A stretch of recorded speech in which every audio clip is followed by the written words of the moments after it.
అమ్మ ఇప్పుడు దేవుడి గదిలో పూజ గదిలో ఫొటోస్తో పాటు చిన్న చిన్న విగ్రహ రూపంలో వెండి కానివ్వండి, ఇత్తడిలో కానివ్వండి, కొంతమంది ఇంకా బంగారం కూడా పెడుతూ ఉంటారు. అంటే వెండి ఇత్తడి రూపంలో విగ్రహాలను ఇంట్లో పెట్టుకోవచ్చా? చాలా మంది శుభకార్యాలకి గిఫ్ట్ కూడా చేస్తున్నారు, అలా ఇవ్వచ్చు అంటారా? పంచలోహ విగ్రహాలు పెట్టుకుంటారు, వెండిలో కూడా పెట్టుకుంటారు. ఇప్పుడు ఈ పంచలోహ విగ్రహాలు కావచ్చు, వెండివి కావచ్చు, మొదటగా మనం చెక్ చేయాల్సింది ఆ విగ్రహం అంతా కూడా నీట్గా ఫినిష్ అయ్యిందా లేదా అది చూడాలి. ఎక్కడన్నా క్రాక్స్ ఉంటాయి, అవి మనం వాడకూడదు.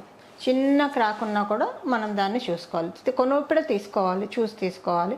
అందులో ఎస్పెషల్లీ దేవుడి గదిలో పెట్టుకుంటున్నాం అంటే చూసుకొని 1-2 సార్లు పెట్టుకోవాలి. అంగుష్ట మాత్రం ఉన్నవి ఏవైనా, అంటే మన బొటన వేల పరిమాణంలో ఉన్నవి ఏవైనా పెట్టుకోవచ్చు పూజ గదిలో. బట్ కానీ చూసుకోవాలి, ఎక్కువ సంఖ్య పెంచుకున్నాం అనుకోండి ఉపచారాలు కూడా ఎక్కువ చేయాల్సి వస్తుంది. ఇప్పుడున్న ఈ బిజీ లైఫ్లో అన్ని ఉపచారాలు చేయగలుగుతారా లేదా? చేయకపోతే మన ఉపచారం చేయకపోయినా పర్లేదు, చేయకుండా ఉంటే అపచారం అవుతుంది. సో అపచారం చేయకుండా ముందు మనని మనం ప్రొటెక్ట్ చేసుకోవాలి. సో ఎంత చేయగలుగుతామో అంత దాన్ని బట్టి భగవంతుడి యొక్క నిర్మాణం, మందిర నిర్మాణం మనం చేసుకోవాలి. అవి ఫోటోలు అనుకోండి, మనకు అసలు ఏ బాధ లేదు.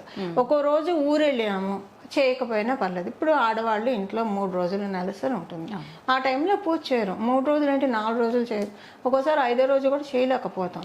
అప్పుడు అన్ని విగ్రహాలు పెట్టేసుకుంటే చేయకపోతే అదొక గిల్ట్ ఉంటుంది కదా, చేయకుండా ఉండకూడదు. ఇంట్లో ఇంకొక పర్సన్ ఉండి చేస్తూ మనం తగలకుండా కూర్చోవాలి. అప్పుడు కూడా ఓకే, దూరంగా కూర్చోవాలి. దూరంగా కూర్చుంటేనే వాళ్ళు పూజ గదిలోకి వెళ్ళి చేయగలరు. అదే కలుపుకుంటే మరి ఇంకొక పర్సన్ కూడా చేయడానికి ఇది లేదు.